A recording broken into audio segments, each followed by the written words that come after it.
Part 2. The Role and Influence of Demons in Human Affairs. Demons in Judeo-Christian culture are not merely abstract representations of evil, they are believed to play active roles in human affairs. From possession and temptation to causing disease and misfortune, these malevolent beings are seen as constantly working to undermine God's creation and lead humanity astray. This part explores the various ways in which demons are thought to influence human life, their methods, and their impact on religious and cultural practices.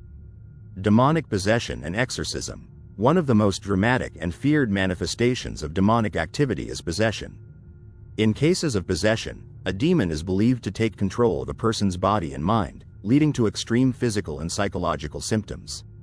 The possessed individual may exhibit superhuman strength, speak in unknown languages, and display aversion to religious symbols. The New Testament provides several accounts of Jesus performing exorcisms, casting out demons from afflicted individuals. These stories, such as the exorcism of the Gerasene demoniac, Mark chapter 5 verses 1 to 20, and the healing of a boy possessed by an evil spirit, Mark chapter 9 verses 14 to 29, highlight the power of Christ over demonic forces and establish exorcism as a vital aspect of Christian ministry. Throughout history, the Church has developed various rituals and prayers to combat demonic possession. The Roman Catholic Church's rite of exorcism, codified in the Ritual Romanum, is one of the most well-known and detailed procedures for dealing with demonic possession. This rite involves a series of prayers, invocations, and commands aimed at expelling the demon and freeing the afflicted person. Temptation and moral corruption. Demons are also believed to influence human behavior through temptation, subtly leading individuals away from righteousness and towards sin. This concept is deeply rooted in the story of the fall, where Satan, in the form of a serpent, tempts Eve to eat the forbidden fruit. Genesis chapter 3 verses 1 to 6.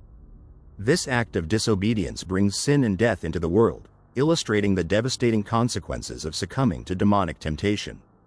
Throughout the Bible and Christian tradition, demons are depicted as tempters who exploit human weaknesses and desires. They may incite lust, greed, pride, and other vices, often appearing in deceptive and alluring forms. The Epistle of James chapter 1 verse 14 to 15 warns believers that each person is tempted when they are dragged away by their own evil desire and enticed. Then, after desire has conceived, it gives birth to sin. The concept of demonic temptation has had a profound impact on Christian morality and ethics. Believers are encouraged to remain vigilant, practice self-discipline, and seek divine assistance in resisting the wiles of the devil. Prayer, fasting, and the sacraments are often seen as essential defenses against demonic influence. Demons and disease. In addition to possession and temptation, demons are frequently associated with causing physical and mental illnesses. This belief is evident in the New Testament, where Jesus heals numerous individuals afflicted by demonic spirits. For example, in Luke chapter 13 verses 11 to 13, Jesus heals a woman crippled by a spirit for 18 years, emphasizing the link between demonic oppression and physical ailment. Throughout history, many cultures have attributed various diseases and disorders to demonic activity. This perspective often led to the conflation of medical and spiritual treatments, with exorcisms and other religious rituals being employed to cure ailments believed to be caused by demons. While modern medicine has largely supplanted these practices, the idea of demonic influence on health persists in some religious communities. Demons in folklore and popular culture. Beyond their theological significance, demons have a prominent place in folklore and popular culture.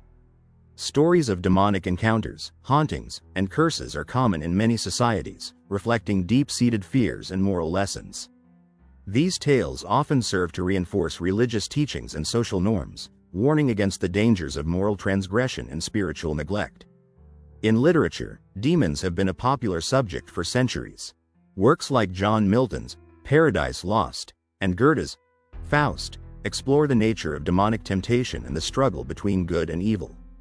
In these works, demons are often portrayed as complex and multifaceted beings, capable of both great malevolence and profound insight. In modern popular culture, demons continue to captivate audiences through various media, including films, television shows, and video games. Movies like The Exorcist and The Conjuring have brought the concept of demonic possession to a wide audience, often blending traditional religious themes with contemporary horror elements. Television series such as Supernatural and Lucifer explore demonology in creative and entertaining ways, often humanizing demons and challenging traditional views of good and evil. Demons and witchcraft. The association between demons and witchcraft has been a persistent theme in Judeo-Christian history.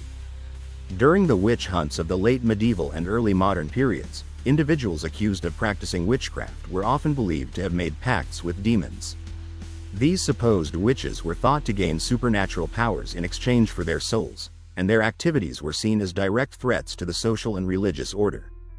The infamous Malleus Maleficarum, Hammer of Witches, published in 1487 by Heinrich Kramer and Jacob Sprenger, played a significant role in shaping the perception of witches as servants of demons. This treatise provided guidelines for identifying, interrogating, and prosecuting suspected witches, and it contributed to the widespread fear and persecution that characterized the witch hunts.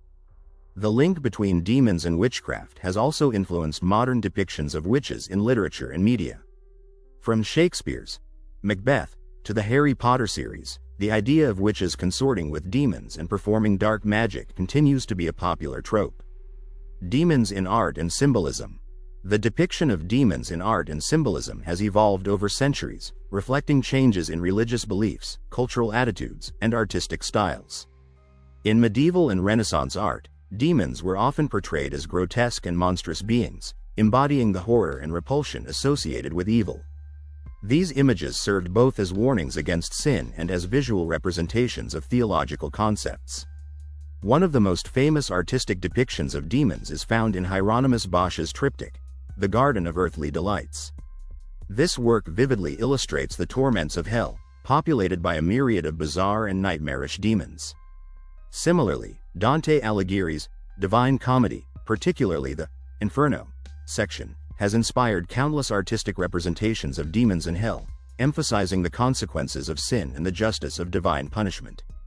In modern times, the portrayal of demons in art and media has become more varied and nuanced.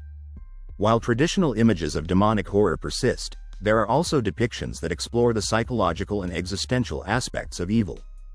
Demons may be portrayed as tragic or even sympathetic figures, reflecting contemporary interests in moral ambiguity and the complexity of the human condition. Conclusion. The influence of demons in Judeo-Christian culture extends far beyond their theological origins. They have shaped religious practices, moral teachings, and cultural expressions, reflecting humanity's enduring fascination with the forces of evil. In the next part of this series, we will examine specific demons in greater detail, exploring their individual stories, characteristics, and roles within the broader framework of demonology. For more videos like these, please like, share and subscribe, and please press the bell icon.